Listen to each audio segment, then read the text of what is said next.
She rushed through the glass doors of the towering office building, balancing her oversized tote bag on one shoulder while sipping lukewarm coffee from a paper cup. Her name was Rachel, young, brilliant, freshly hired as an assistant project manager at one of the top architectural firms in the city. It was her first day on the job, and the butterflies in her stomach were doing backflips. She had rehearsed her introduction 100 times on the subway, memorized the company's recent projects, and made sure her outfit was perfectly pressed. But all of that preparation didn't stop her from almost bumping into someone the moment she stepped into the elevator. He was already standing inside, hands in his pockets, a slight smirk playing at the corners of his lips. Tall, confident, and dressed in a charcoal gray suit that looked far too expensive for an intern, which, ironically, is exactly what she assumed he was. "Hey," she said with a friendly nod, brushing a strand of hair behind her ear. "You must be the new intern too." He raised an eyebrow, seemingly amused, and chuckled softly. "Something like that." She laughed nervously. "I'm Rachel. Just joined the PM team today. Big day. I hope I don't mess up anything too badly."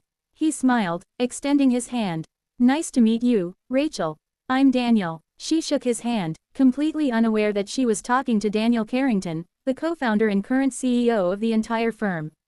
They rode the elevator in light conversation. She asked about the office culture, the people, where to find the best coffee nearby, and Daniel, intrigued by her energy and honesty, played along. He never claimed to be an intern, but he didn't correct her either. Something about her raw enthusiasm, her nervous laughter, her transparent vulnerability, it reminded him of why he started the company in the first place. As the elevator doors opened, she rushed out first, waving goodbye to him. "See you around, Daniel." He simply nodded, watching her disappear into the sea of desks and glass walls. The next day, Rachel arrived a little more relaxed. She had survived day one. The team was welcoming, her desk was organized, and she had already made friends with the receptionist and one of the senior analysts. But nothing could prepare her for what happened next.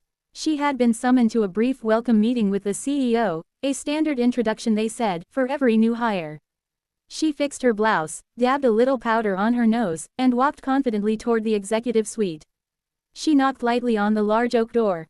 "Come in," a deep voice responded from inside. Rachel opened the door and stepped into the spacious, sleekly designed office. The walls were lined with framed architectural blueprints and awards. The floor-to-ceiling windows offered a breathtaking view of the skyline. And behind the grand desk sat Daniel. Her jaw nearly hit the floor. "You," she blurted out before she could stop herself. Daniel leaned back in his chair, a sly smile on his face. "Surprised? You're the CEO. But, yesterday, you were just." "I never said I was the intern," he said with a wink. "You assumed. I was curious what you'd say, and honestly, it was a refreshing way to meet someone." She flushed a deep shade of crimson, wanting the floor to swallow her whole. I'm so sorry.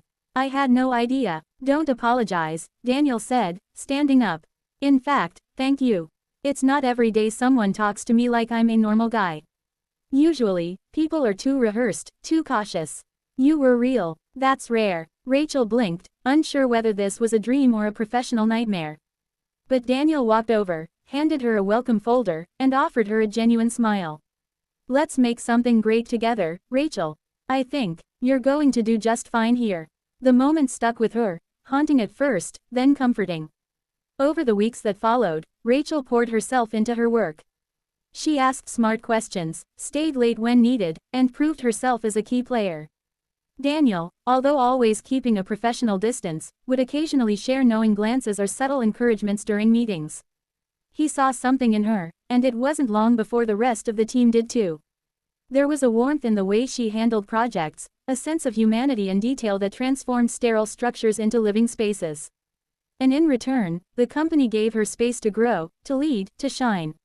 Months passed. One evening, after a long day of back-to-back client meetings and presentations, Rachel found herself in the rooftop garden of the building, a hidden gem only a few employees knew about. She needed air, space, perspective. And then, Daniel appeared. "Didn't think anyone else knew about this spot," she said. "It's my favorite part of the building," he replied. "Designed it myself when we renovated." They stood in silence for a few minutes, watching the city lights blink alive as dusk settled in. "You've come a long way," he said. "From thinking I was an intern to leading your first solo project." She laughed. Yeah, I'll never live that down, will I? It's a good story, he said, looking at her.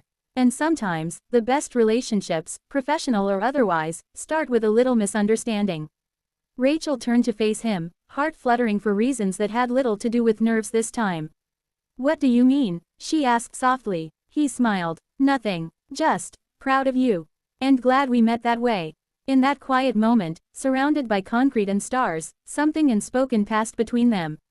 Not a confession, not a promise, just a deep, mutual respect forged through honesty, effort, and the surprise of unexpected beginnings. Over time, their bond grew, within the professional boundaries of mentor and rising star, but with a foundation that neither could quite define. It wasn't about romance or status. It was about trust, about the serendipity of two lives colliding in the most unexpected of ways. And though Rachel never again mistook someone's job title, she learned something far more valuable, that first impressions are just a door. What matters is what lies behind it, and whether you're brave enough to walk through. Their story became a quiet legend in the company. A whispered tale passed from intern to new hire, often beginning with, "You know, the CEO once let someone think he was just the intern." But only Rachel and Daniel knew the depth of what that story truly meant. A lesson